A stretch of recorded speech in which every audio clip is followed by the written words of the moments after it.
there is so much to discuss about tonight's episode, and I know that everybody has been wondering the same thing, and that's what we're here to give you guys. And as you guys can obviously tell by the name of this episode, we are here to talk about that new Flash trailer that dropped just a few days ago during the Super Bowl. Man, let me tell you, that has taken the world by storm, in so much that you could say it maybe even overshadowed some other things. I don't know. I think that's definitely possible. I think it's safe to say, like, Marvel has, like, captured the, like, societal zeitgeist for, like, the last, I don't know, 10 since years? 2008. And it's weird to see anything, especially like a kickoff of a whole phase, come in and just kind of like steal all the thunder from it. Yeah. And the love. We didn't need to make that reference. It's okay. It was right there. I guess low-hanging fruit. We'll let it slide. Joe. Yes. You just saw the Flash trailer for the first time, right? Sort of. When it came out, what was it, during the Super Bowl, Caleb? Yeah, it came out during the Super Bowl, which is brilliant. I was watching until I saw Michael Keaton, which I had no knowledge of because I don't mess around with DC. And I immediately texted Caleb, that was Michael fucking Keaton, right? And I didn't watch from there out. So I watched the entire thing for the first time just a few minutes ago. Gotcha. One day, it's going to be me, you, and a therapist. It's just going to be me with a different pair of glasses on. And we're going to diagnose your deep-seated, unearned despise for DC Comics. And we're going to bring you over to the dark side. That is more appropriate. Unearned. Got it. Yeah. Completely unearned. Yeah. So what did you think of it, man? Yeah. Did that, I mean... off mic, you said, you want to see it. Is that purely from a Michael Keaton standpoint, or are you actually interested in the plot? All you DC hoes have been talking about this all week, so I want to see what the hype was about. Okay. I really like Flashpoint. As a matter of fact, I left here that day and went home and watched the Flashpoint Paradox. It's tremendous. Yeah. I'm still calling it right now, like, Michael Keaton is playing Thomas Wayne. He's not playing Bruce. There's no way. That's a very bold call. But you could be right. I'm like 90% he's playing Thomas Wayne. I am only about 30% on my Martha Wayne because I also predicted that when the hand comes up there and the green paint is on it, the sleeve that's there is not similar to anything that Barry or anybody else is wearing. And I think that's Martha Wayne's hand. But it just seems odd to me that they would, like, it seems tough to try to squeeze in Martha Wayne Joker into this movie. There's so much going on. If you think about it, at least in like the 5-issue miniseries that is Flashpoint, she doesn't have a huge role. It's just like this huge thing that's dropped. And then brilliantly, like, if you want to know more, check out like the side issues. And so, maybe it's something like that. Well, obviously, like, they don't have to give her like an arc. If everything goes like it's supposed to go, then like that universe gets created at the beginning of the movie and destroyed at the end. So, like, they can just kind of leave it as a thread, I suppose. Yeah. So, guys, tell me the top 3 things in that trailer that's got you excited. Zod. Okay. Number 1. Because Michael Shannon.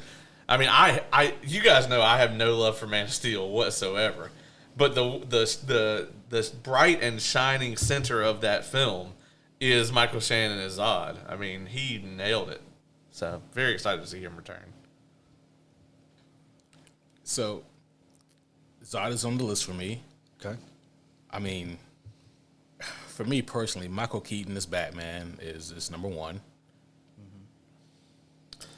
I'm going to say this, but this is not necessarily in the trailer, but the only thing I truly want from this movie is the end with the letter.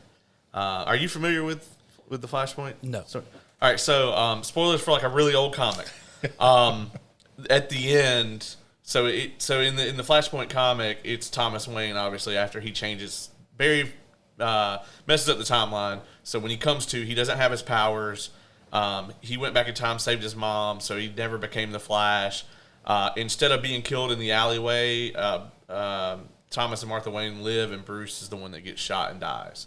So his dad is like a ruthless Batman. Used to be a doctor, knows very easily like how to kill people and whatnot, and he uses guns and all this. Martha becomes the Joker. And Martha becomes the Joker. I hear Peter Parker, Ben Reilly.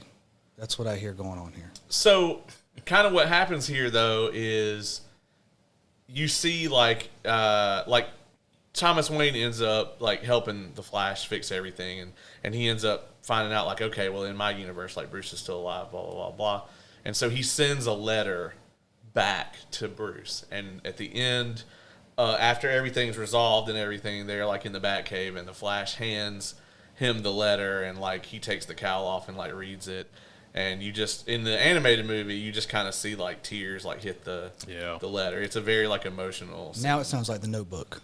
Yeah, something like that. But I think Flashpoint predates the book that movie is based off of, even so. It's possible. I'm not familiar. I'm not intimately familiar with The Notebook, but I can tell you it is a fantastic story. It is truly fantastic. It is a great story. Yeah. Is Flashpoint on the shelf here? It is. It's actually a chunk, boy. So I do have a just the 6 The Cliff issue Notes version? Yes, I have the 6-issue miniseries in Listeners, trade I'm paperback. looking at like a 4-inch thick book here. The movie is on HBO and the Plex. Believe if me, you just want to watch I know how big 4 inches is. So. We are already there, folks. That's right. We are not even through the cold open, and it's already off the rails. Shout out to you, Kevin. We're doing this in your honor. Y'all got me out late, so. Yeah, this is what happens. We knew what we were signing up for. That's true.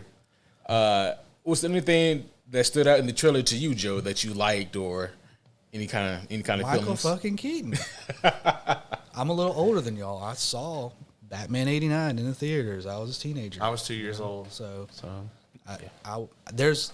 All right, I'm not gonna show it to y'all, but there's actually a picture of me wearing a freaking Batman shirt in 1989, excited for that movie to come out. You and I have something in common, because I'm pretty sure in 1989 I probably was wearing a Batman shirt too. It was like it was a onesie. Batman Underoos. Yeah. So I think I saw Returns first, and then went back and watched '89. But Forever was my favorite as a kid. But I mean, that's like I loved Robin. So Dick Grayson, it's always been my favorite. So that would be why. I love the Dick, man. I just do. Clearly. I did not finish my list off though. Kara is actually number 3. I'm also a big fan of Kara. I'm not a big fan of Clark, but I am actually a pretty big Kara Zor-El fan. Which you sent out something on Facebook, or it was in one of our group chats about her costume. Yes. And I saw that, and I thought y'all were like joking around. I was like, she wasn't in the trailer, because I stopped watching after Michael Keaton. Oh, yeah. Actually, I didn't say this to you, but I think her costume is the best looking Superman or Superwoman or Supergirl suit that we've gotten in any medium That's live what action. That's what you said in that group chat. I mean, I had to take a closer look, but it just looks like Clark's suit from Man of Steel to me. Well, it kind of does, but it's got that where like the listeners can't see me, but the shoulder, like the little pauldrons, like the cape runs into them, and it like the sleeve goes about halfway here. It just looks really, really good to me. Yeah, so, I don't know. Yeah, I mean, I thought it was really cool seeing her there too, and she looked badass in the trailer. And that actress is relatively unknown. Yes. They pulled a Marvel with this. Yeah, Sasha Cale. I'm not familiar with anything else she's been in, but, I mean, at least in the trailer, she looks solid. So I dig it. And then, like, I am curious, though. Like, I'm very surprised they're able to keep the lid on Michael Shannon being in this movie for so long. I mean, really, like, me and you, we're all on all the whatever the comic book equivalent of a dirt sheet is, and when the trailer hit that day, as soon as it came out, we watched it sitting right over there, and as soon as Michael Shannon Zod, we both sat up because we both really like his interpretation of Zod, and like there was not a peep about him being in this movie and it's been done filming for years. I mean, Yeah. they kept such a lid on it. In the Flashpoint story, they've actually replaced Clark. So in the Flashpoint universe or whatever, instead of landing in Smallville, Clark's ship lands like right in the middle of Metropolis and kills like a ton of people, and they lock him in like a government facility where like the sun can't get to him. So they're he's blasting like, him with like red sun rays to keep him depowered. yeah, he's like super ultra skinny. He weighs like 80 pounds, has no powers or anything, and they bust him out of this like facility or whatever. So clearly they're using Kara instead of Clark for that, which I think is a good call. Yeah, I mean, especially like, and again, unless you want to once again get our hopes up and bring back Henry Cavill for that purpose, then just let it go. Just let it go, folks. I love Henry Cavill as much as the next person, but just let it go. Yeah. So yeah, I mean, I thought the trailer was fantastic, and again, took so many people by surprise, myself included. And one more thing about like the whole Zod thing, when we first get like that glimpse of Zod, my penis didn't really wiggle because I was like, it's recomped footage. Y'all okay? Yeah, we're fine. Oh, okay, yeah, yeah. So because I thought it was just like a repurposed footage, like old footage that they just kind of edited or utilized, and then you see more, and I'm like, oh no, this is new. Yeah, when they swing the camera around and you see him on that ship with the turrets on either side, I'm like, that's not in the movie. I just watched it like 2 weeks ago. All right. So Yeah. in cool chunks stuff. because it puts me to sleep. So I'm just watching like 20-minute intervals. Well, I can say something that would not put you guys to sleep is Ant-Man 3. Could you guys imagine going to sleep on a 2-hour Disney ride? Is that yeah? So here we are. Here we are. So we'll go ahead and bring this thing in proper. Homies, Reading of the rules. Yes, homies, one and all. Welcome back to a very special episode of the Superhero Homies podcast. And my name is Quentin, and today I'm here with two very esteemed colleagues, the good homie Caleb, and What up? And the good homie Joe. Glad to be here. Glad to have you guys here to help me review the first movie in Marvel Phase 5, Ant-Man and the Wasp: Quantumania. This may technically be the longest title movie in the MCU. It's definitely possible. Yeah. Yeah. But with that being said, you did mention, Caleb, the reading of the rules, and those rules are as follows. The first portion of this review will be spoiler-free, so if you have not seen Ant-Man and the Wasp: Quantumania, no worries. This first portion will be spoiler-free, and we will give you guys details on what we liked and didn't like without actually spoiling any plot details for you. Then there will be a distinct notion or break in the middle of this episode where we will notify you guys that we are moseying on over to the spoiler-filled section, and you will receive another notification again. That is your time to leave if you don't want to be spoiled. Otherwise, stick around for the ride. Now that we have read the rules, let's go ahead and get into this thing. Ant-Man and the Wasp: Quantumania. I'm not going to say that entire name all night. Good grief. We don't have that kind of time. Is there an acronym we could make? Be like AMATWQ. No. It doesn't really roll off the tongue. Ant-Man 3. Yeah, Ant-Man 3. Yeah. Ant Family. No. Ant the Third. The third. Kang 1. Yeah. Well, it must be. Well, okay. Yeah, all right. Yeah. So, but with that being said, let's go ahead and kick this off proper. I want to get your guys' vague, spoiler-free thoughts. What did you guys think of this movie? Everybody's looking at me. Hey, man, you're like the guest here, so you know. What did I think? Without spoiling it. Yeah, no spoilers. This is tough. It is tough. Yeah, this is the hardest part of doing this. Yeah. Did you like it? Did you not like it? I did not like the first 30 or so minutes at all. Once Kang showed up, it got way better for me. Overall, though, it's still a F for me. 6 out of 10. Oh wow! It's right out of the gate. Right out of the gate. Is that too early? Sorry. No, it's That's okay. fine. It's Yeah. okay. You can say what you want. Swing away. Yeah, I mean, I don't. 6 out of 10 is still above average, right? No, I obviously liked it a little more than you, but I'm more into like so. This movie has very, very big influences from two properties, right? That I'm a fan of. Which one of being Star Wars and the other one being Rick and Morty. It's all over the place. Like one of the writers, I believe, actually wrote on Rick and Morty season 3 and 4. You definitely can feel that in the movie. If you're a fan of that show, you're going to see some things that are very reminiscent of a Rick and Morty scene. And even some stuff that's a little wackier than a Rick and Morty scene typically is. And I think that is that's a high bar. Right. There's also, you can tell that there's heavy Star Wars influence in this. For sure. And I mean that in a good way.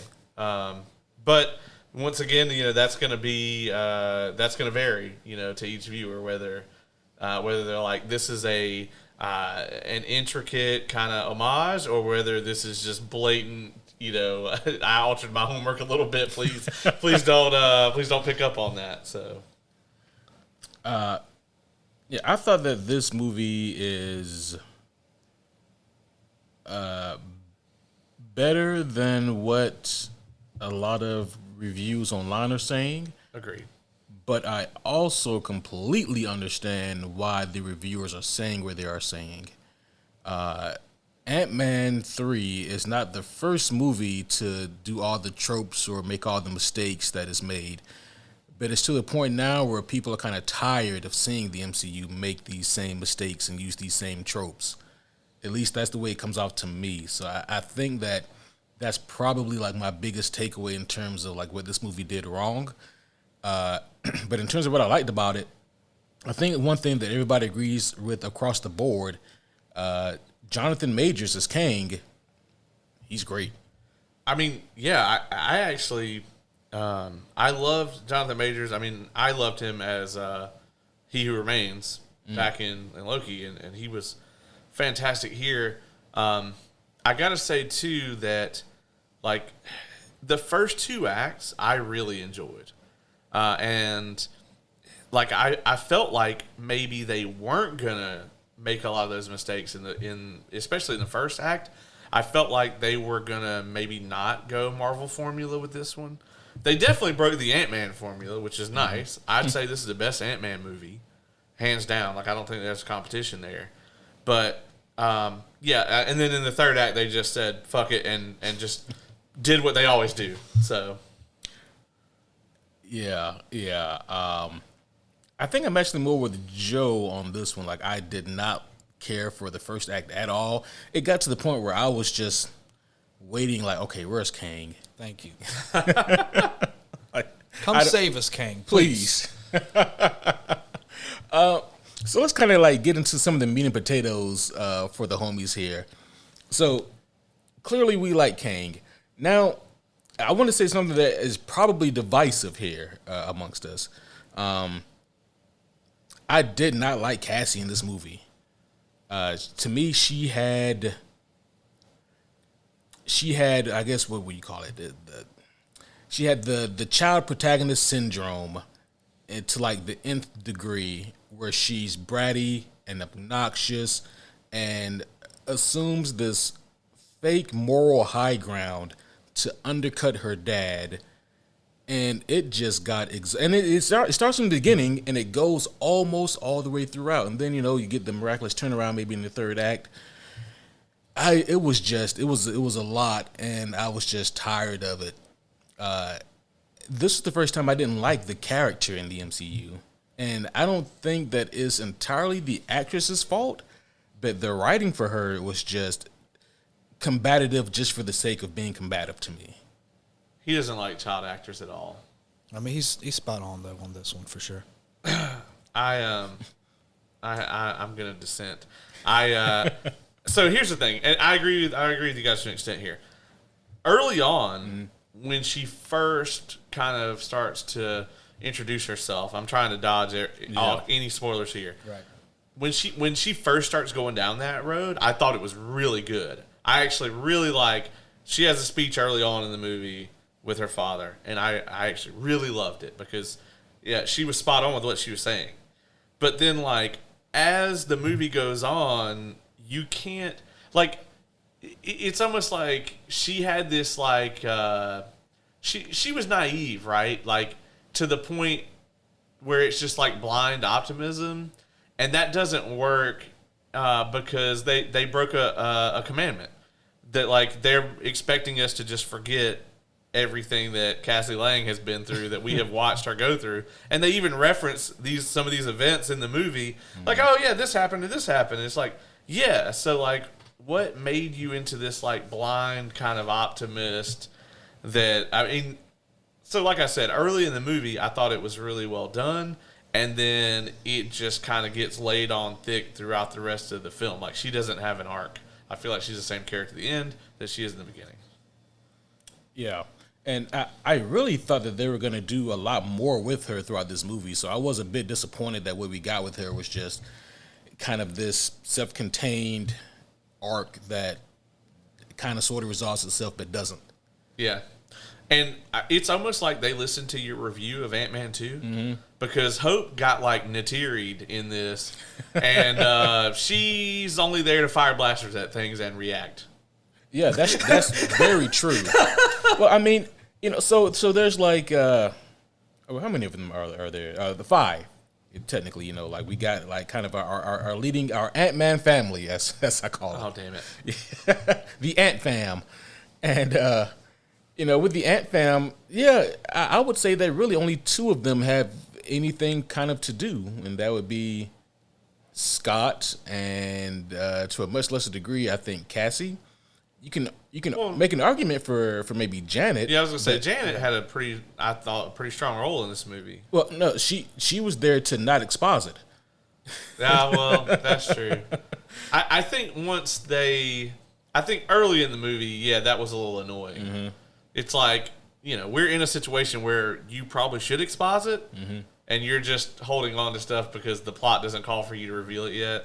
There's never any time in these situations. Yeah. You guys notice? Yeah.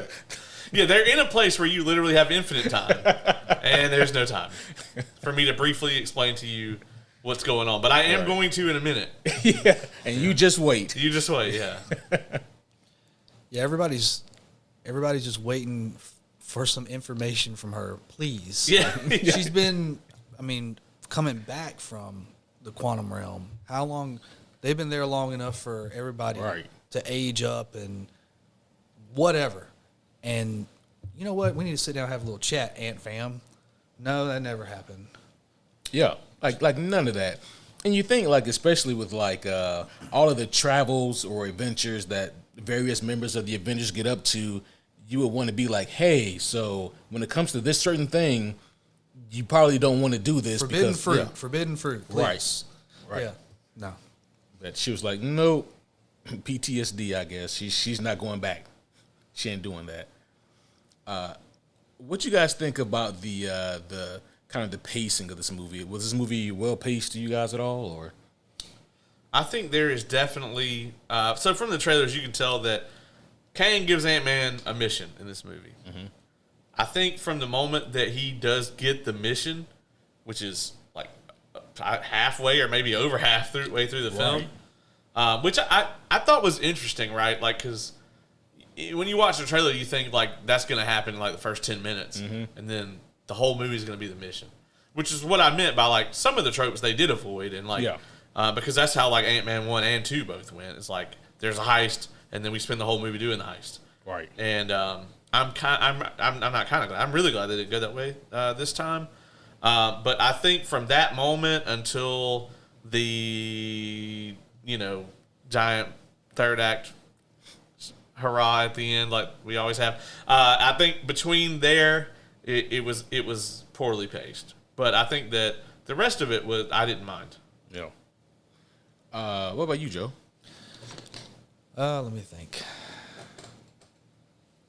I wasn't crazy about the first act, so as far as the pacing, I wish that we could throw the whole first act out, honestly, or really minimize that thing. And then we could expand some other things or make things balance out a little towards the middle and end. But it was all off to me. The movie has a crisp runtime for a modern Marvel film. 2 hours and 5 minutes. I'll give it that. Yeah, I looked at my watch and 2 hours, right? Not bad. Yeah, I'm not mad at that runtime. No. That was like the only thing I liked about Venom 2 is like that movie was like an hour 40 minutes. Yeah. It gets in, does its thing, and gets out. Like it's not overstaying its welcome. It didn't have one with me to begin with, but Right. at least I wasn't there for 3 hours. Right. Yeah. Yeah. But I don't know. I guess for me, like the pacing, it was noticeably. Again, I agree with Joe on this one. It was noticeably stressing me in like the first act of this. I'm like, can we please just get to something here? And again, like without really spoiling anything, it was like between the time we get like to the quantum realm of a section of Disney World up until like the big bad threat really starts to approach, it's like Star Wars. Like if you paint out the Ant-Man characters and you just kind of see some of the interactions or workings of like these background characters, I'm like, this could be a Star Wars project. It's visual overload in the first act. See, I actually really enjoyed all of that, and maybe like I don't know, maybe it's just like me liking those properties that I mentioned earlier that it was like heavily referencing. But yeah, I actually didn't mind that. I thought that some of those visuals were incredible, and my favorite shot of the whole movie is definitely in the third act, and it definitely involves Kang, and we'll talk about it in the spoiler section. But there's one shot in there that is like I'm sure you probably saw it. It's like a Zack Snyder quality, like just incredible shot. Yeah, so, I think I know what you're talking about. Yeah. Let's talk just a little bit here about the tone of this movie. We know that MCU, they typically have been branded as having like a certain tone, quote unquote. But how'd you guys feel the tone played out in this movie? I did not hate it, actually. There were some jokes in there, of course, because it's a Marvel movie. But the characters that are typically joking are already jokey characters. Like they are comic relief characters. Like Kang was not out here cracking jokes, which would have been unacceptable, right? But would have totally been some shit that they've done. And honestly, one of the things that you guys really harped on in your review of the second one, and I also agree with, is like there was a lot of Scott Lang just being completely inept in the second movie. We get a little bit of that in this movie, but it is nowhere near the severity that it was in that movie. Yeah. And there are some really like sincere moments with him, and honestly, there's some really great acting moments with Paul Rudd as well. I mean, Paul Rudd has never been a bad leading man. That's never been the criticism of the franchise. The criticism of the franchise has been that they are just depending on that to hold it up. Yeah. But like I said, I think this is the best Ant-Man movie, so I didn't mind the tone. What about you, Joe? Too corny for me. Way too corny. And I realize Ant-Man is one of the ones that they can insert that stuff into. He's always been the goofball of all the Avengers. But, yeah, we're talking about fucking Kang, man. Right. Yeah, and how are you going to balance that? This level villain with cornball leading man, as you stated. That was always that was always the thing that I think everybody was worried about. It's like you're going to introduce him in Ant-Man. Well, there's a way to handle that, and we'll talk about it in the spoiler section. Yeah. And it didn't happen. That's true. I may have predicted it right here in this chair some time ago. Yeah, we definitely got to get there. I can't say anymore because the mouse will come after me. He will come after you relentlessly. Yeah. He will find you. And that's a very particular set of skills. I think for me, the tone...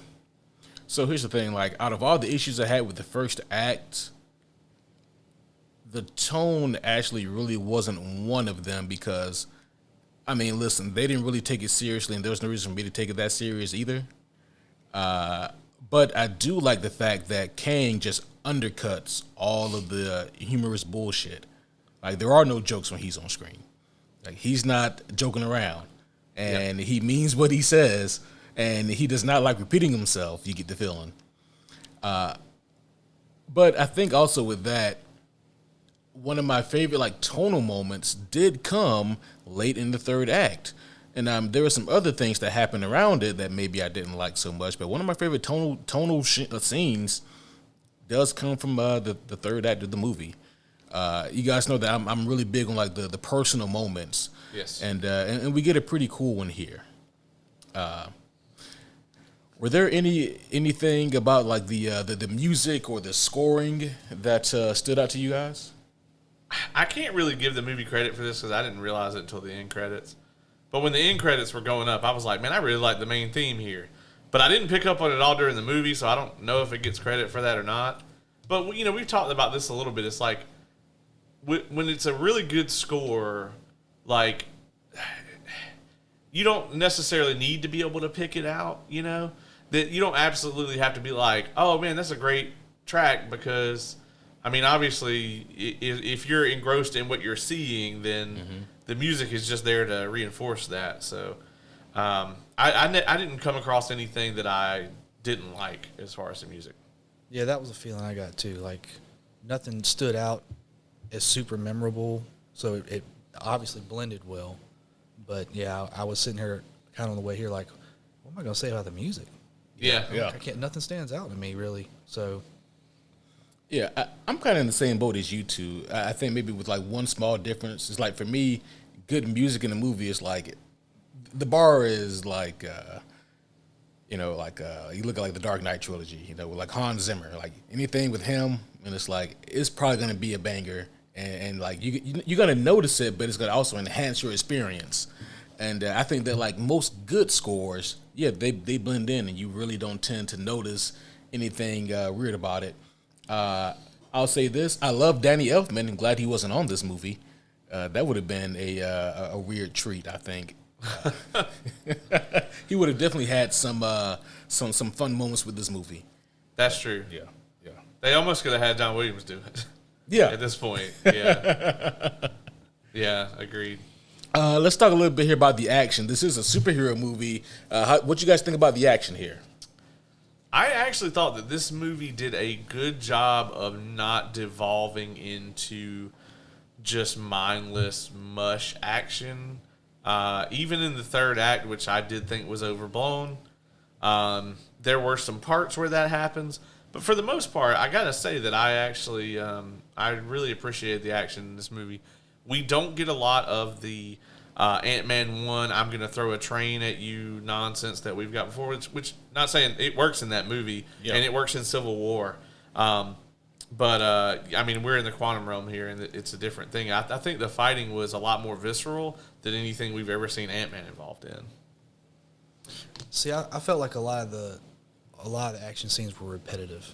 You have three characters now utilizing the same power. Right. Oh, you're not wrong. Yeah. So it was a little bit of, I just saw him do that. Now she's doing that.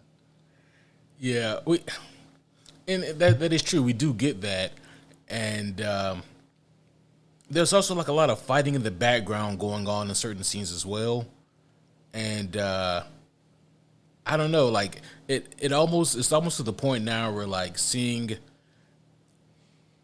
in this case, a literally faceless army of minions fighting against the resistance. I'm just kind of over it. Right. It's like a chase scene. Yeah, it's You'd like be a okay chase. if you didn't see one ever again. And we may or may not have got one of those in this movie as well. Yeah. Yeah, there's just too many times where like a character finds like a random gun or blaster or whatever, and they suddenly are able to kill everyone else in the room with it. Oh yeah. or That happens way too much in all modern cinema.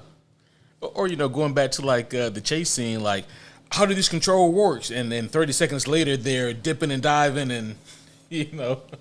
I mean, he is a genius. He just downloaded the app. That's all. okay, Yeah. there we go. Yeah, Yeah, it's like a Neo Matrix thing. Like you just gotta download the schematics for that particular vehicle, and then you're good. Yeah, all I'm saying is that like if we're being chased by like a group of mercenaries, and we get into a helicopter, and y'all say Q, fire up the helicopter, we might not make it. We're not going But we anywhere. might. Yeah, but we might. Get the app out. And you'll be fine. Yeah. Hold them off, guys. I'm downloading the PDF right now. Oh, okay. Before we go on to the to give our final thoughts and scores, and then do the spoiler field section, is there anything else you guys want to talk about? Oh, there are 2 post-credit scenes, by the way. So if you guys want to see all of them, stick around to the very end. 2 post-credit scenes, and in breaking from Marvel kind of tradition, usually like the mid-credit scene is like important to a future movie or a show, and then the one at the very end is typically like a ha-ha kind of jokey whatever scene. But that is not the case this time. You are going to want to stay for both of them because I'd say they're both relevant. Yeah. Yeah. Neither one of them made me wiggle, but I mean, I do like the fact that neither one of them were just comedic spoofs, throwaways. Well, I knew the second one was not going to do it for you. Oh, yeah. For obvious reasons we'll get to. Yeah. Yeah, but I liked it. Damn it. Yeah, and like there's so much more I want to say about this movie, like things that like I like and things that, man, just really irked me. But we got to get to the spoiler field section. But I guess one more thing before we do that, I'll go ahead and drop this right here and now. I have no problem saying this. This was also in the trailers. I fucking hate MODOK.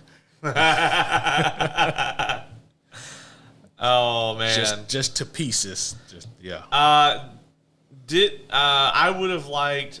That is one thing I want to ask. Yeah. What percentage of the humor in this movie landed with you?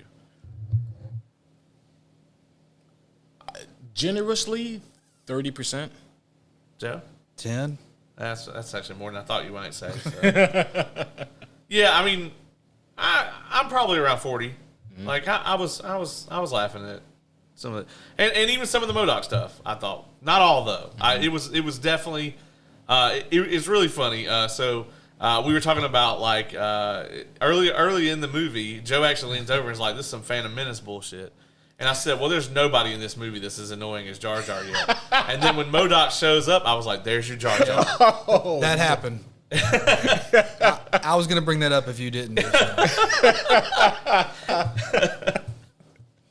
But I did not hate 100% of the MODOK stuff. Some of the MODOK stuff was good, and then some of it was like you take 50% of the MODOK out, and I'd be like, yeah, MODOK was dope. But no, that it way overstayed his welcome. Yes. Yeah. I guess one more thing really quick, and then we'll do our scores and move on here, and that is, what do you guys think of the visuals? I thought compared to like the visual effects we've been getting in Phase 4, fucking solid. Like very, like most of it did not look unfinished at all. Like I thought that all of the CG and the effects, like very few things were just like, oh my god, that's just mind blowing. Yeah. There are a couple visuals, but I didn't notice anything where I was like, ugh, they needed to run this through the VFX shop again. Like we have been doing. Yeah. No, I think they intentionally made him look like that. Well, it's not the design that I have a problem with. It's okay. So MODOK, he doesn't even look like he belongs. It looks like they just stretched Corey Stahl's face and superimposed it on like this CG square, and like it doesn't even look. It looks like something a 13-year-old could do. He looks like a Snapchat filter. Yes, he really does. Guys, remember like the old Quiznos commercials with like the rat? That's kind of what MODOK looks like. I do think it's intentional though, just to make it cornier. Yeah. I think it's very intentional. Like it could be. They know it looks like that. Yeah. Joe, what do you think about the visuals? I agree with Caleb. I mean, everything looked pretty good if you're into that sort of thing. You know, the first 30 minutes again. I mean, it was like a Skittles bag exploded on the screen. So, I'm not into that sort of thing. But yeah, nothing looked like unfinished, like Caleb said. Yeah, I'm in the same boat. I think that I would have, like, I didn't mind the visuals actually. I was just very happy that I couldn't point out obvious green screens, Right. like I could in some previous Marvel products. Like if I had to nitpick, I would say I could say like some of the actors are definitely being told you stand on that fucking queue and you don't move from that spot. Because they were like still as statues in just some moments. I'm like, why are you so? There's a lot going on right now. You should be, dipping and diving, moving. Or maybe they just had to stand there to get the cool superhero shot. They're doing that. I'm trying to get my balance pose. Yeah. For like way too long. Give me something between living person and cyberpunk NPC. Right. Cyberpunk NPC. But I think I would have appreciated the visuals in this movie more if less superhero movies leaned on them so much. Like even though Love and Thunder did it to a much lesser degree, they still did something similar in terms of like the visual effects. So I just feel like we kind of consistently get movies that have fully CG models, fully CG backgrounds. And it's just, I don't know. If we got less of it when we did get it and when it's done well, it'd mean more for me. You definitely notice when you watch something like, like a House of the Dragon or Last of Us or Lord of the Rings or anything like that where so many practical effects are being used and you have like real sets that the actors are working on. Those stand out now so much because we get so much of this where it's like you can tell they're just in a volume or whatever. And I don't know if they used a volume for this movie, but I would imagine so. It seems like it would have made it a lot easier. Yeah, and also again, like whenever they do typically tend to use that, at least like with like the Mandalorian, it doesn't look like it's a CG, green screen. I mean, because technically it's not. Right. But it looks like Pedro Pascal's with that green puppet on the desert. Well, that puppet is real, so it's a real puppet. it's like a $5 million puppet. Yeah. Yeah. It doesn't use the force, but it's there. Other than that, it might. I don't know. Yeah, well, that's true. I've never held it. I don't want to pick that thing up. That shit's above my price range. Right. Well, with that being said, just let's give our score and then talk about some spoilers. This man dropped his sorry. at the onset. Oh no, that is fine. You got it off your chest, and I appreciate that. Has it changed between now? Yeah, I might drop this. I don't know. I say you can change it. This is where you gotta lock it in now, though. It's you can't change it after right now. Final answer, huh? Yeah. Okay. Yeah. We have to send it into the mouse. There we go. Yeah. So you sticking with the 6? It might be a 5. All right, and bullet point me what you like and didn't like. Oh, we getting into spoilers now? No, No, not yet. Yeah. Okay, Soon. Gotcha. Soon. I am gonna give it a 7. I think it is better than most of Phase 4.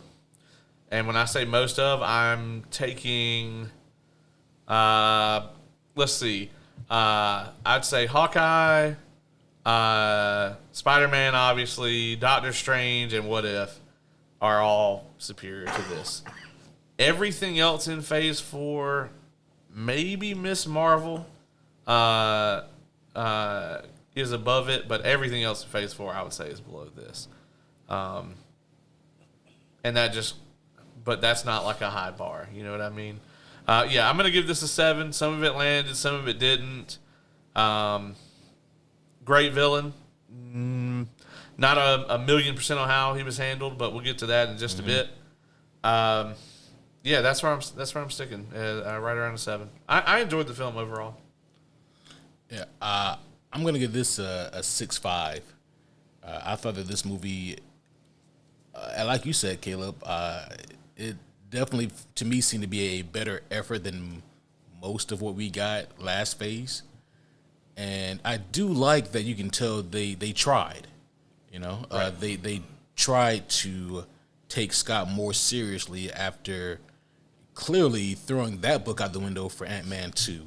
Right. Well, and this also feels like they are building something, whereas Phase 4 was so disjointed and scattered. Right. This feels like the chapter 1 of Phase 5. Yes. Yeah. But yeah, so let's go ahead here, homies. We're gonna go ahead and let you guys know. Now it's the moment where we are going to just riff for a little bit as you guys get yourself situated. Because now, if you haven't seen the movie, this is the time when you pause, and we're going to go over here to the land of spoilers. Whereas most of this movie felt like a Disneyland ride, we're going to spoiler land, and that's where this podcast would feel like a giant spoiler because that's what it is. Yeah, if you haven't seen the movie yet, you can pop over to Entertainment Evolved and listen to all of our Last of Us coverage. Yes. And that'll just make time fly by until you actually can get to the theater to see this movie. So, I mean, yeah, especially if you guys are gonna wait for the rest of the episodes. That's true. Joe, have you seen any of The Last of Us yet? I watched the first one. What'd you think? I'll get around to watching the second one. Is that a positive? Like, I don't know. I'm not in love with it. okay. Okay, all right. It's interesting enough for me to watch the second episode. That's Gotcha. about it right so far. Um, I remember I have no connection with Yeah. the game, so yeah, I cannot wait. You got to get caught up before the end of the season, though, so I can get you on to talk about one. But yeah, so far, like everybody I've had on has been like a huge mega fan of the games. But that changes this week because my guest this week is Lauren, and she has less exposure to it than I do. Like her knowledge of it lives and dies with the show. Like she doesn't know anything about the games, and so that's going to be an interesting perspective because so far it's been like me who thought the games were meh and loves the show, and then like a complete fanboy of the games on the other side of me has been every episode thus far. So I have been one of them. yeah, Yes. so yeah. So that means that you're going to have to explain to her why she hates Last of Us Part 2 then. I think we're probably just not going to do that. I'm not gonna spoil my guest on what happened. Right. I'm just going to hope she hasn't been turning it off when we say turn the Right. episode off every week. I'm just going to send her some clip notes. Here's what you say when he asked about Last of Us Part 2. I will tell you, if you really get into the show, unless they severely depart from the games, like you're gonna watch maybe one episode of season 2 and you're gonna be like bloop and turn it right off. really. It's real bad. Yeah, the second game is Last Jedi level terrible. It's not good. Joe, every time I think I got a good read on you, I realize that I don't. So like, what are you don't have to put them in any kind of order, but what are 3 of your top favorite TV shows? All time? Yeah. The Shield? Number one, Yeah. easy That's the greatest show to Really? ever be on TV. of all time. Yeah. And then I can name several things on Netflix like Stranger Things. Mm-hmm. See, I would never peg you as being a big fan of Stranger Things. I love Stranger Things. Yeah, it's tremendous. Cobra Kai is one of my favorites. I wouldn't have pegged you as being a Cobra Kai fan. He's the person who got me into Cobra Kai. I absolutely, I will watch and rewatch that. No joke. Wow. Every season. Every season. Every season. Okay. So not this weekend, not like tomorrow, but the following weekend is Atlanta Comic-Con. All 4 of the Hobbits are going to be there, and I would have gone, but a photo with them is $350. Oh. But all the Cobra Kai stars are going to be all the main people. I are gonna saw be William Zabka on there. there. All of them Yeah. are going to be there. So Yeah, that's something we should have done I know. when we went to Dragon Con a few years ago. Hung Yeah. out with Jake the Snake that day instead of, because they were right next to him, remember? yeah, The booth was right next to them. I'm glad we went to the Jake the Snake. That's No. such a good- I'm we're good with that, but we should have done more. Yeah, maybe they'll come back this year. Maybe. Well, yeah, you've missed the past 2-3 Dragon Cons, Joe. No, come on now. I mean, yeah. 2 maybe. Well, okay, so they didn't have it one year, so I'll give you a pass for that one. 2020 they didn't have. Yeah. So 2021 was half a Dragon Con because that was the pandemic con and it was not great for anyone. And then 22 was this most recent one, and it was kind of the bomb.com. Not gonna lie. Yeah. None of that .net or .org shit. So yeah. You but told this me year, that. I was a little shocked. This year though, Sorry, man, we're this walking distance from the festivities. So, And I'll tell y'all, and you may not know this, Q, but my son's been playing football. I'm coaching, and it just happens to be around the same time. Yeah. But we'll see. just pack up the whole football team. That's right. And that'll be I ain't doing that. just bring them all down. Put them in the parade. I'm not doing that. But if I come, maybe I can pull a Thursday Friday type deal like I've done in the past too. Yeah. At least Way get cool. something in. Yeah, we'll definitely be covering Dragon Con when that comes out. Because, like, from a comic book perspective, these last 2 years, I mean, They've been great. It's been the jackpot. That Spider-Man panel that had, Yes. everybody that's not Stan Lee that's ever worked on Spider-Man Right. was on that panel that's worth a damn. You would have loved that. They had, like, Mark Bagley was there. He really likes Chick-fil-A, by the way. There is a story behind that. Apparently. Jerry Conway was there. He guy who killed Gwen Stacy, and also oddly enough created Jason Todd. And then little known guy, Brian Michael Bendis. yeah, I'm about to say there. Bendis was there. Yeah, and he told us Peter Parker is Jewish. When that's canon. Right. He did say that. Did he really? Yeah. He said, "No, Peter's Jewish." Yeah. Like, oh shit. I mean, Bendis said it, so Yeah, it's canon now. yeah. I don't know about that. Bendis didn't start this. That's true. That's true. Yeah, I guess out of everyone there, in terms of like seniority, it had to be Jerry Conway who has like the most say in terms of that. Yeah. You know, I wonder how he feels also because like, man, he killed Gwen Stacy and man, she stayed dead for a long time, and then now she's kind of sort of back multiverse shit. So I don't know.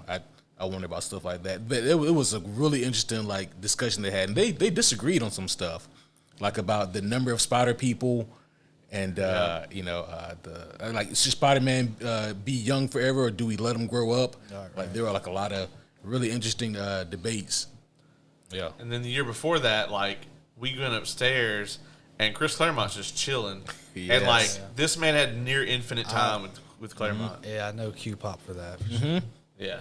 It was wild, man. that was fantastic. Yeah, it was great. Just sitting there waiting on you. He was just Yeah, it was and you think I'd have better practice at this, but like it happened when I met Chris Claremont, and then last year when I met Jim Starlin, I didn't know what to ask. really. Yeah, choked twice. Yeah, Starling was cool though, man. yeah. Oh yeah, he was way cool. Yeah. I'll get him next time. Yeah. Well, I think that's been time enough, folks. So we're gonna go ahead and talk about some spoilers. So if you're still here, then we just assume that you guys want to be spoiled. You bunch of brats. Right. Yeah. So let's go ahead and get into this. And he does mean that sexually. All right, so let's talk about Kang the Conqueror, why he was cool and where they fucked up. Why he was cool, because Jonathan Majors. And because he was menacing and terrifying. When he wasn't cool was when all the Ant-Man people have plot armor suits and then they fucking killed him like a 2-bit villain. Man, I cannot tell you how excited I was when Ant-Man didn't go through the portal. Mm-hmm. And I'm like, please let the last shot of this movie be Cassie Lang staring through that portal, and fucking Kang just tosses the broken Ant-Man helmet through. Oh, Like or like glimpses through there and like sees him like kill her dad. But Absolutely. rather than take a risk and do anything that I asked them to do, they fucked it up. This movie would be like an 8.5 for me if he had killed Scott Lang there at the end. Yeah. if they had stuck that landing, if they had got that ending down, Right. this could have been something that felt heavy. They know they didn't do shit because they literally ended the movie with the same montage that they started it Right. with. Which tells me that you know that not fucking anything happened. Yeah. Yeah, I mean, and that's like the truth of the matter, because it's like, if you're like, I don't know, Scott Lang's neighbor, and you just talk to him, hey man, how's it going? He could tell you the same shit he always tells you. Like, nothing's really changed. Yeah. Yeah, I really enjoyed Jonathan Majors. Again, like, he undercut the, the humor. There was none of that. And again, it was so serious. Just like you, Caleb, like, it was so obvious when, like, he comes out and he's disintegrating these no-name poor rebels.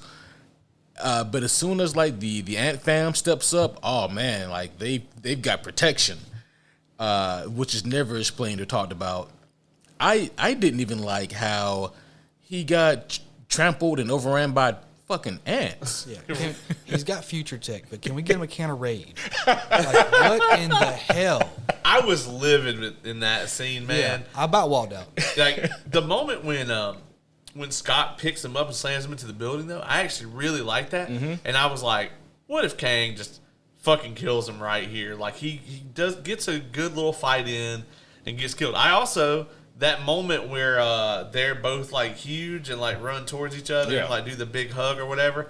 I totally was like, okay, right here's what's gonna happen. Boom. They're gonna break that hug, and one of those fucking blasts from Kang's is gonna go right through Scott's chest, and he's just gonna like bleed out in Cassie's arm.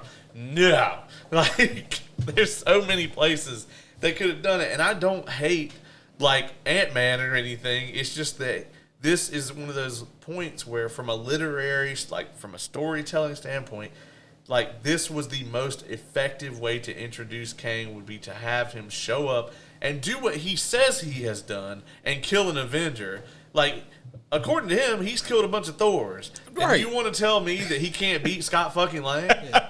I mean, what about Michael Douglas's old ass? Kill him. So kill somebody. Somebody. Jesus Christ. Yeah, and also, like there were so many things that didn't add up. Where like to help the movie, I was like giving it, you know, the benefit of the doubt. Like, why didn't he kill? So you don't want to give Cassie back. What purpose does she serve you if you keep her? And I'm like, well, you know, in the comics, there's a version of him that falls in love with Cassie. Maybe that I'm so glad I didn't go that route. Yeah. That would have been a little weird. Like, and then I was like, when he had Janet, why don't you kill her?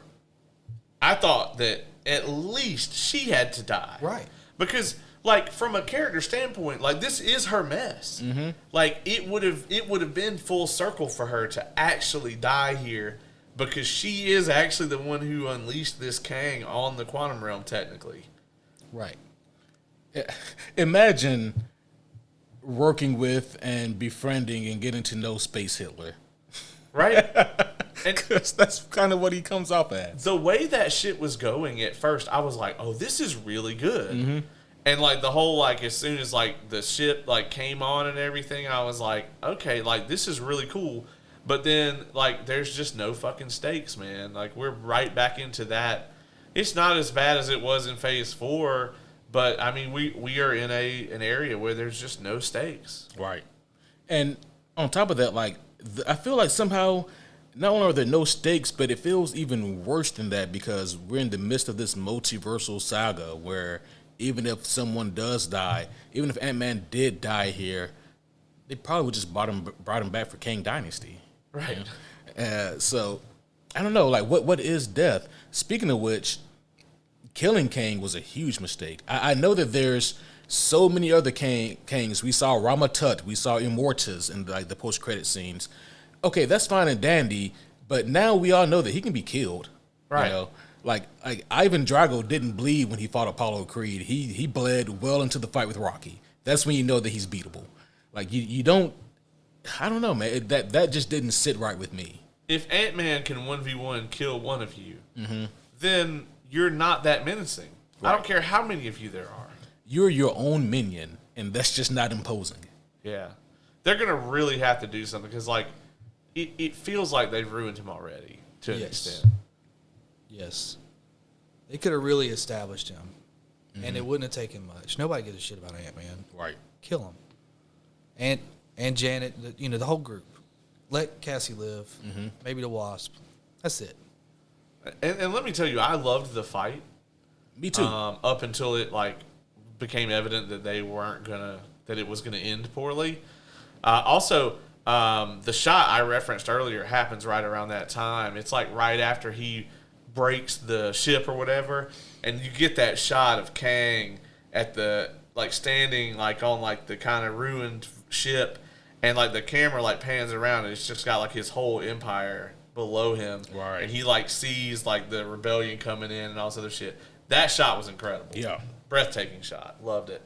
And then, for what? Yeah, agreed. I wonder about the negative impact that this has on the casuals, because for us, sure, maybe we were, I don't want to say overhyped, but we went into this with certain expectations because we know what Kang is capable of, and we know that we're supposed to see him again. But if you're just a casual and you walk into this, I mean, they got a great actor to play him, but at the end of the day, he's just another villain who's dead. Yeah, one and done. Yeah, he's another one and done. One thing I want to say, y'all talked a lot about Jonathan Majors.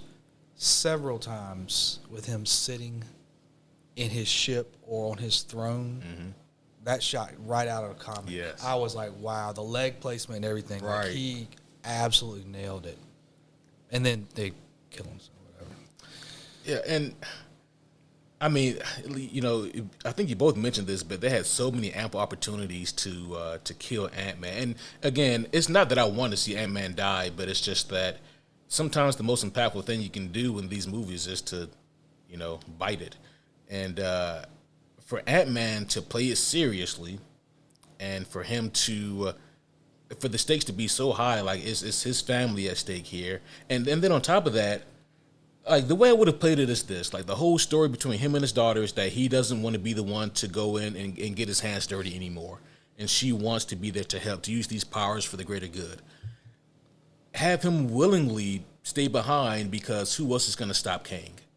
And have it, it doesn't work for him because he can't beat Kang. I think that just inspires Cassie so much. I think that would be a terrific send off for Ant-Man, and it would show just how menacing and powerful Kang is. I agree with that. I think early in the movie when they're at the table and she gives him the speech like, oh yeah, you help save the world, whatever. What are you doing now? Like, I loved that. I thought that was like really like spot on, and I thought that like Paul Rudd I didn't like you Joe. You made a cure for cancer, but what are you doing now? Right. Well, don't get me wrong. Like he did help them like reverse the blip. Yeah. But as we've explored in the other properties, like there's a lot that is wrong with the world because of that. Yeah. Because like we halved the population and then all of a sudden we doubled it. Right. And I mean he seems like he's just kind of chilling, and he could be out there doing things. He seems like he's basically retired. I think that's okay.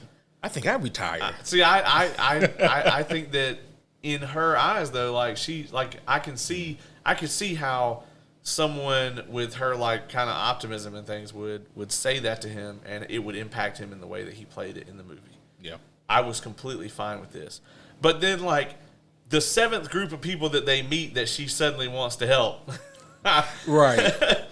Another way they could have spun that would be like have one of those groups turn out to maybe not be the greatest. It was hard watching that. Spoiler alert for you, Job. But after watching like the latest episode of like The Last of Us, you see a group rise up and overcome, and then they're not that good of a people. Right, yeah. And it's like, okay, the way that this is painted is very much black and white. Like, the ones who are in control are definitely the bad guys, and then the other guys are definitely the good guys, right?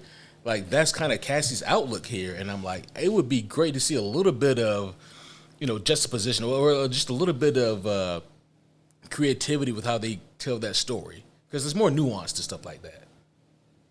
I thought, and it was also hard too after.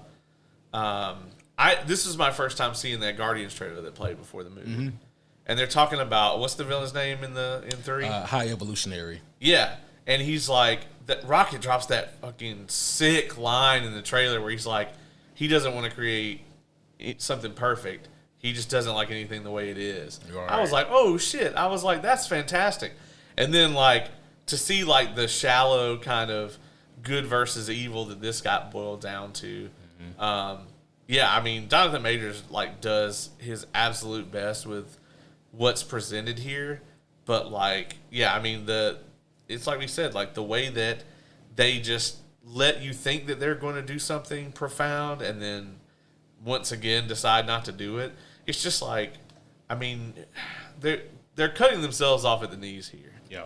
By trying to churn out this kind of stale, like, just product, basically, that we're getting.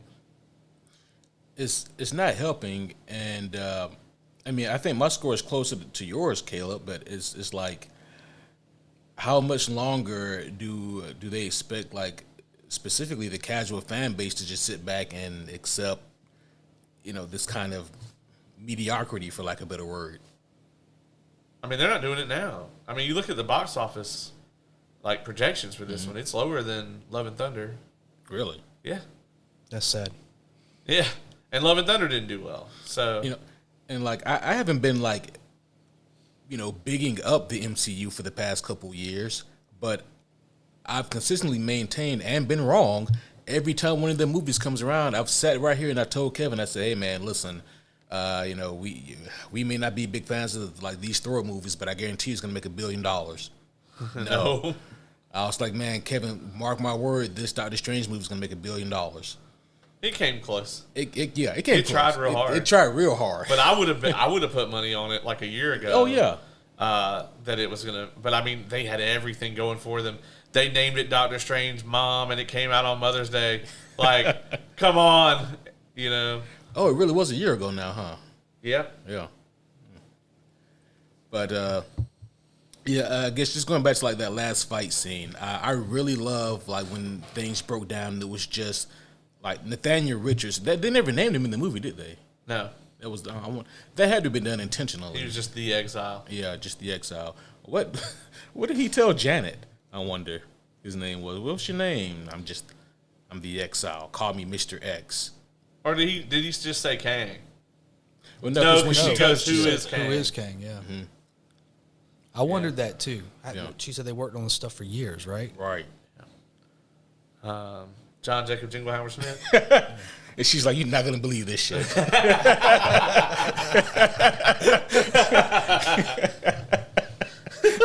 They just called me Janet. But his name was my name, too. And whenever they went out. Oh, my God. No, we're done with this. We're done. I'm cutting this shit off right here.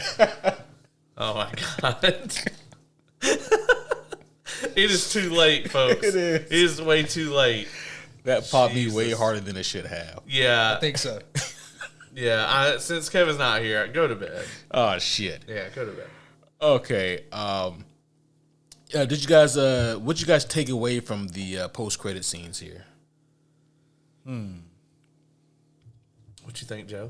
There's a lot of Kangs. That was a lot of fucking A lot of Kangs hanging out. And more so for the final credit scene with Loki. Whatever year they were in. I was probably more interested in that one than I was in the mid credit scene. Then the Gang of Kangs. Yeah, the Kang Gang. That's got to be the Council of Kings, right? Is that anything like the Council of Ricks?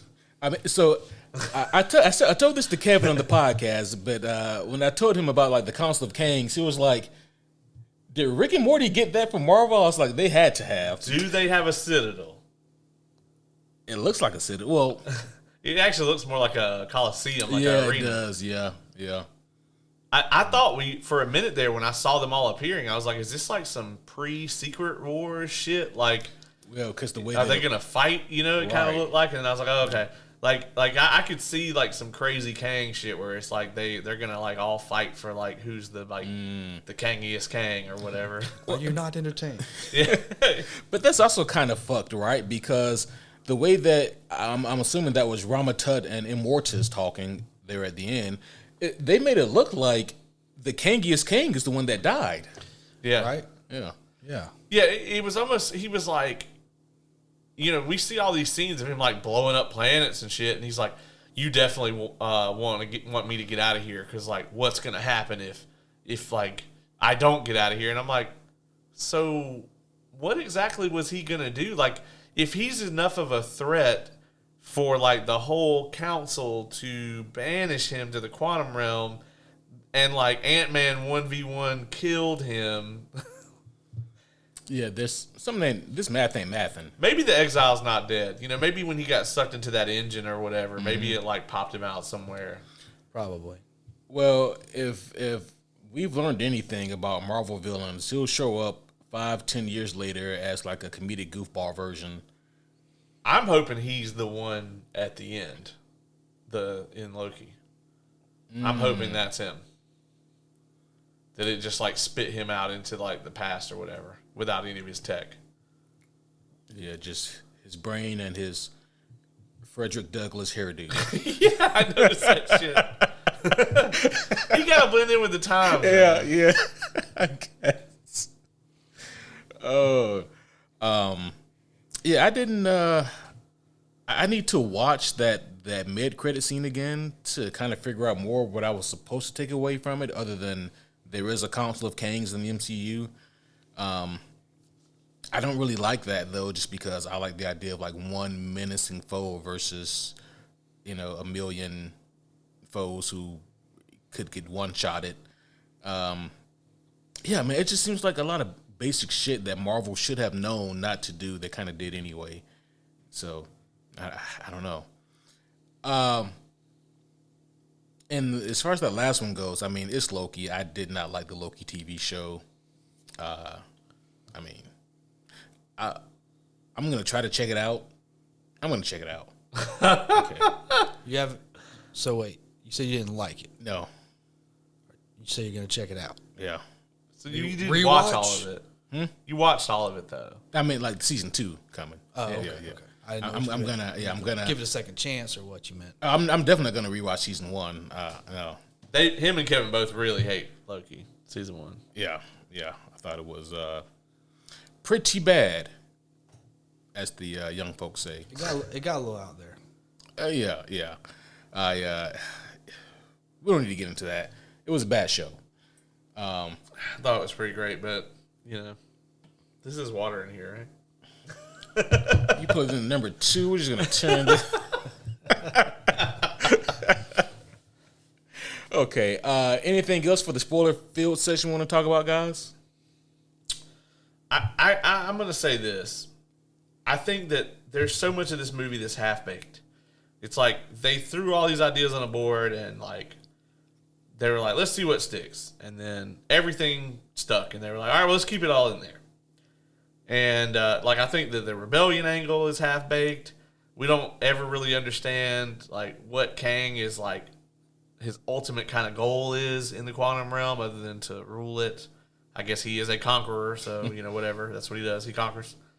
I think the Cassie Lang's arc was kind of underdone. I thought that the ending with Kang was pretty rough, and like there were no stakes. Hope definitely had not shit to do in this movie, which it was. Like you said, it was the opposite. It was the opposite of the second one. Yeah. There was a one scene where they did make Scott look pretty incompetent early on when they get sucked into the portal or whatever. Scott clearly looks over. Janet looks at him, hits the button, puts her suit on, flies through the thing, and Scott's just like, I wish I had one of those suits. And he doesn't put his on until like way later. And I'm like, why would you not? Well, what about Cassie? Because I was watching had the it movie the whole time. I was like, how did she get her suit? And surprise, she's got it the whole time. Yeah. So there were some little nitpicky parts like that. Like I said, I didn't hate this movie. Right. I didn't feel like I wasted my time watching it. But it's just like, man, listen, James Gunn is not fucking around. I think Guardians 3 is still going to make $1 billion. But I think that box office wise, I think The Flash murders this movie. Unless Ezra Miller fucks up between now and then. That's always a possibility. Yeah. Depending on what fuck up it is, it could make the movie even more profitable. Yeah. Like, if he just kidnaps and robs the right people, then That's true. Because there was a while there where it was like every podcast episode we recorded, it was like, guess what Ezra Miller did fucking this week? It was almost a segment, Joe. Like, okay, let's talk about what Ezra Miller did this week. We had like the rap sheet at one point. We're like, oh, all right, well, he did this and that. Yeah. But I think that's probably about all I have for this one. Again, I thought that this movie is okay by like Phase 4 standards, and by okay I mean I'll never probably watch this movie again. I'll probably Google some Kang scenes or YouTube some Kang moments, but I'll probably never watch this movie from start to finish again. Too many missed opportunities for me to really say that this is just a great rewatchable, enjoyable flick. And Yeah, I guess that ultimately I just think that this is not the way that they should have started off Phase 5. You know, they got off on the wrong foot. They really should have started with something heavy and like just put their best foot forward. And yeah, to me they didn't completely do that. So I can't get jiggy with this shit. That was a nice Friday reference. What about you, Joe? You got any final thoughts? Yeah, it was. I mean, all the crap that was in that movie could have been fixed with a death at the end. Yeah. Establish Kang. We're moving forward. We know who the villain's going to be. He's getting bigger. He already took one Avenger out, or at least the old folks or something. Let him have his moment. We all went there for Kang. Yeah. All your non-casuals are going there for Kang. Right. I hate it. I hate it. Yeah. It's not hard. You gave 3 great ways for Ant-Man to die. Off the top of your head. What's going on, Marvel? They should just hire me. I mean, I'm down. Yeah. Yeah. I mean, Do I need to send a petition in or? yeah. I mean, I'll jump on board. I'm a writer. Yeah. I would also like to point out that one of the executive producers was Victoria Alonso. And I've been saying for the longest time that woman is the devil. Keep her away from these Marvel movies. She is the Kathleen Kennedy. Did you notice when the credits rolled, like her name keeps moving up in the credits? Like she was right after Feige this time. Yeah. Yeah. In the big Feige letters. Right. Yeah. Not like Kevin Feige and then like 16 print. Yeah, And by the way, Victoria Alonso was on the set. No, she got like the Feige letters. Right. No, fuck that. Listen, this is not the time to fuck around or experiment, Feige. You gotta get all hands on deck, and by all hands I mean your 2 hands, and fix this shit. Yeah, because James Gunn is coming, bro. Yeah. Like, I swear, man, if I'm sitting here next year talking about how All-Star Superman was way fucking better than Born Again, I'm gonna throw this mug through that wall. It's not going to happen. You say that, man. It's not going to happen. You say that. I hope not. It shouldn't happen. Not unless we're in the darkest timeline. So let me ask you this, Joe, and then I promise you we'll get out of here. Do you think that Daredevil Born Again will be better than Daredevil Season 3 on Netflix? Ooh. I don't know. Yeah. That's tough, bro. Yeah. Seeing is believing. We'll see. Yeah, It They better, gotta show it better me. come strong. Yeah. They got to show me something. I mean, the story's there. Oh, yeah. Just don't screw it up. I just don't know if they can do a better job with it than, what Netflix already did. Right. That's going to be tough. they should have got Steven tonight back Oh, yeah. because he has nothing but bangers. Right. Everything he's involved in. So, I don't know. But I am glad he's making more Spartacus. But I would have liked for him to do Born Again and then do Right. Yeah, you had the last decade to make more Spartacus. Dan. Right. Could have did that whenever. Yeah. So I'm happy. I'm not, I'm not ungrateful. It's just a little break. Yeah, just pop in and film for 18 months on Born Again because it's like 1 month per episode. And then, fuck off and do whatever you want to do after that. Yeah. Because I guarantee you, they're not going to do another 18 episode order of this. Maybe ever. Especially the rumor right now is that they're cutting all these Disney Plus shows. That we're only going to get Secret Invasion and Loki season 2. And that they're What If is like a question mark, and everything else is like. It's always been a question mark after What If. You don't get to give yourself that. Real piece of shit, Morty. But that is like super interesting though, right? Because they are talking about cutting all of that, or at least temporarily shelving it. So what's that? Agatha, Echo, Ironheart, basically everything on Disney Plus that you wondered what are they going to do with this, they're shelving. It's almost like maybe you guys should have thought about this shit to begin with. Right. Yeah, we're fine with it. Like, if you want to show me what fucking Scott Lang is doing on the weekend, I'm all right with that shit. Mm-hmm. But I don't need an Echo show. I just don't. Yeah, and I'm like, so Werewolf by Night gets a special and Echo gets a whole TV show? Right. Like I enjoyed her in the Hawkeye show, but I'm like, what are we gonna do for a whole season? I would watch a Kate Bishop show, Oh yeah, but I don't need an Echo show. I'm good. yeah. Echo's gonna be better than half the shows that were out there, though. Yeah, that's not a tall order though. I understand. I mean, Ironheart is DOA. I mean, they definitely didn't do anything for Riri and Black Panther to make any of us be like, oh yeah, can't wait to see this now. As a matter of fact, it had the opposite effect. I was hyped to see them pull a Kamala Khan and do a better version on screen than they did in the pages, and then we got somehow less than what's in the pages. It's just a plot device. Yeah. I still don't know how that happened. Yeah, I don't know either. Yeah, I know that's Joe's favorite though. All right, you're a big Riri Williams fan. Who is Riri Williams? That's perfect. That's perfect. Okay, one more thing, and then we'll go ahead and wrap this thing up here. Just to make this, this Ant-Man review feel complete. After Endgame, everybody talked about, Thanos Gate. And by Thanos Gate, I mean his butthole and how Scott Lang should have crawled up there and exploded. And that would have been the perfect way to annihilate Thanos. So putting that aside, what is the most creative way Scott could have feasibly done to get rid of Kang, and vice versa? What's the most creative way that Kang could have killed someone like Ant-Man?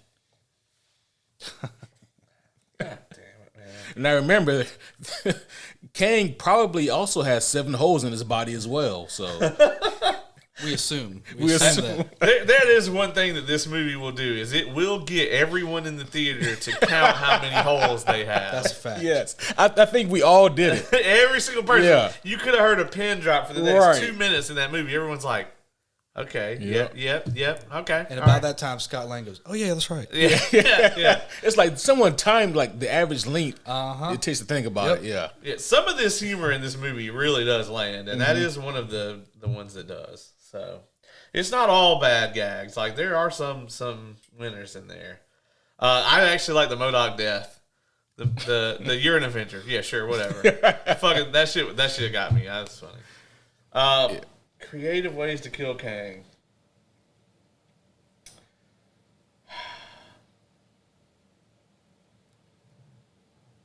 I mean, he could have attached one of those when they had the big fucking force fields and shit up. He could have attached one of the discs that like makes him huge or whatever to him, Right. and just had the force field just like shred him. Slice him up. That would have been amazing. Yeah. Like he's just on the throne, all of a sudden he's just enormous, and like the shield just like melts him. That would have been cool. That would have been cool. Yeah, something like that. And then the opposite way, like I really would have liked to see like maybe he grabs like Scott, and Scott tries to do the thing where he gets enormous, and Kang just like grabs him and like pushes against the Pym particles and just like fucking crushes him. That would have been incredible. Well, that would have been cool. I would have loved to have seen something like that. Because after that, everyone would have been walking out of there like, oh, we should not fuck with Kang. Right. Now it's just like, I mean, he's basically fucking, what's his name from the Dark World? Yeah, Malekith. Yeah, Malekith. I can never think of his name. It's almost like he didn't have a lot to do with it. I'm not answering how Kang should get killed because he shouldn't have been killed. So let's just cut that off right there. All right? Fuck your theories. And as far as a way for Kang to kill Ant-Man, it don't matter. It just should have been brutal. Mm-hmm. Just should have been, shock and awe. I like the one where he's hugging Cassie. Yeah. And it just, something goes through his head. Yeah. And Kang's just standing there like, I told you. Mm-hmm. I told you. Because he's, throughout, you have to admit, even in battle, Kang was pretty calm. Oh yeah. Because he knew he was in control. I've done this before, like putting Tom Brady on a football field. Right. He's done this before. He's not going to get worked up or nothing. But, yeah, no, it was terrible. This is terrible. Yeah, I agree. Like, even at the end, like, when it's just the two of them, when it comes down to just that fight, and Kang's like, I want you to remember, you could have gone back. Like, you could have seen your daughter. That would have been just the perfect time. Even if it's just a visceral, like, he just beats him to death. Yeah. No tech. Right. Just 1v1. I'm going to enjoy this the way Thanos like, I'm going Right. to enjoy this. Take your gloves off here. Yeah, like at this point, it's just like, I'm a man of my word. I said I was going to do this. You fucked up, Ant-Man. Like, Yeah. you're done. You done fucked up, Aaron.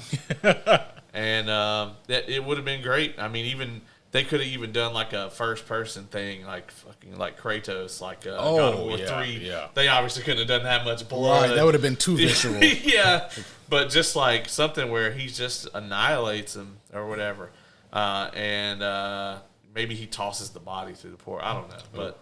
Anything that would have just left a lasting impact and made it feel like this movie had some emotional stakes. I can see why the critics are giving it, some bad scores. I don't think it's definitely not, Rotten Tomatoes. It's like only Eternals is worse than this. There's worse movies in the MCU than this one. There's just a whole lot of better movies in the MCU than this one. So. Correct. I think I would have. I gave this movie, ended up giving it a 6.5. I think in order for me to give it like an 8.5, not only would they have to change the ending, but for the beginning, I would have done what Days of Future Past did. You remember seeing that movie, Joe? Of course. You remember the opening to that? Where it's the X-Men being holed up and they're trying to hold off until they can send Wolverine's consciousness back in time.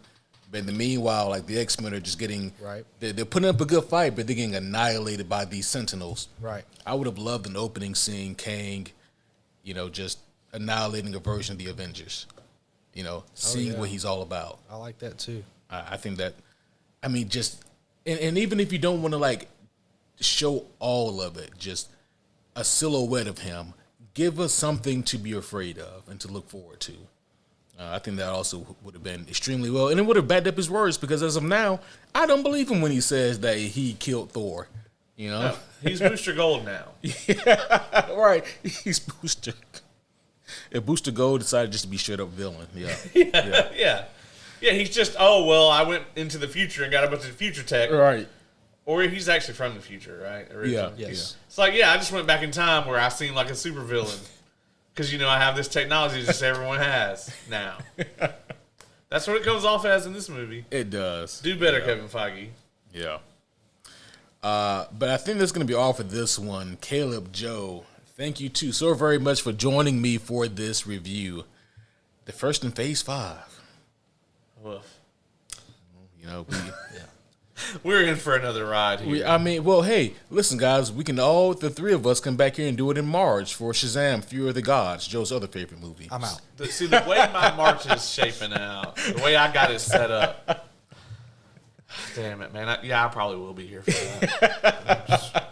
That movie's going to suck terribly. Like all my hype for DC that I have right now is going to be sucked out by that movie that just looks, it just looks like if it came out in like 2001, that it might have been okay.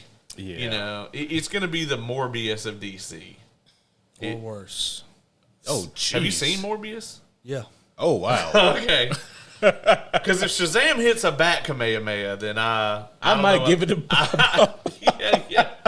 I might be like, well, I didn't see that coming, I'll be honest. The first Shazam was so bad.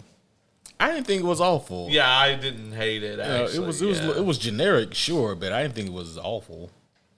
What's your age again? Because that movie was for 6 to 8 year olds.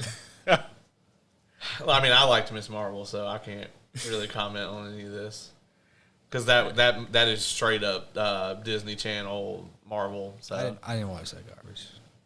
It was not as bad as you think until like the very end when fucking Carol shows up.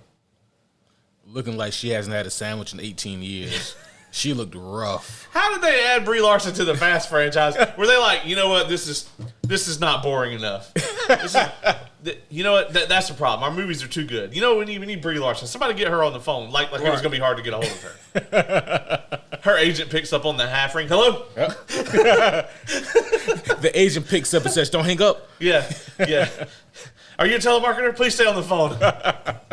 She must have been doing some serious favors for Weinstein or one of them guys. Oh, to get man. these roles. I've always said she's got some dirt on Kevin Feige. That's the only way. Yeah. Nothing else adds up. Yeah. She's awful. Yeah. All right, guys. I can't think of a better way to end this episode than by saying that Brie Larson is awful. But that's going to be it for this review of Ant-Man and the Wasp, Quantumania, Kang the Conqueror, Prelude to Dynasty, Part 1. Ant-Man 1185. Quantum Boogaloo. Quantum Boogaloo. Maybe by the time we get Kang Dynasty, Kang would be imposing again. We'll see. A lot can happen between now and then. But that's going to be all for this one. Fine gentlemen, you two, thank you again for joining me. Look forward to hearing and seeing what you guys have going on with the Suplexes and Microphones, and also, of course, an Evolve review. You guys have anything you want to plug? I will. I'll plug some Entertainment Evolve stuff real quick. Next week, we're going to be reviewing episode 6, Last of Us. Yeah. Yep. And Lauren is coming on from Coffee and Lore for that. Really, really excited. And we are the title sponsor for Title Belt Pro, which is coming up, which is going to be in Charlotte, North Carolina. We are going to have a guest on next week that is, I'm surprised it's the first time he's been on my show, but we are going to have none of the Sean Legacy on the program, and we're gonna chop it up with him. If you need to kind of sate your appetite for that between now and then, there is an excellent Suplexes and Microphones interview with him that you can check out from a few years ago, and I'm on that as well. So, we actually talked to Sean a little bit then, and it'll be interesting to see, kind of the differences and where he has gone since then. So I'm really looking forward to all of that, and then we're going to be covering Mandalorian every single episode. That's March. That's starting on March 1st. So I'm going to be very, very busy. Yeah. yes, you will. I don't have anything with Suplex Microphones going on right now, so y'all be sure to check out Entertainment Evolved. I will. We're going to be putting out the content. Yeah. Yep. Oh, yes. They got the meats. Is that taken? Yeah, I think that is taken. We'll reuse it the way Marvel just reuses everything like we were talking about. Oh, yeah, we're just going to change it till we got the eats. Well, that's going to be all for this one, guys. So, until next time, my name is Superhero Homie Q. I'm Superhero Homie Caleb. That makes me Superhero Homie Joe. Till next time.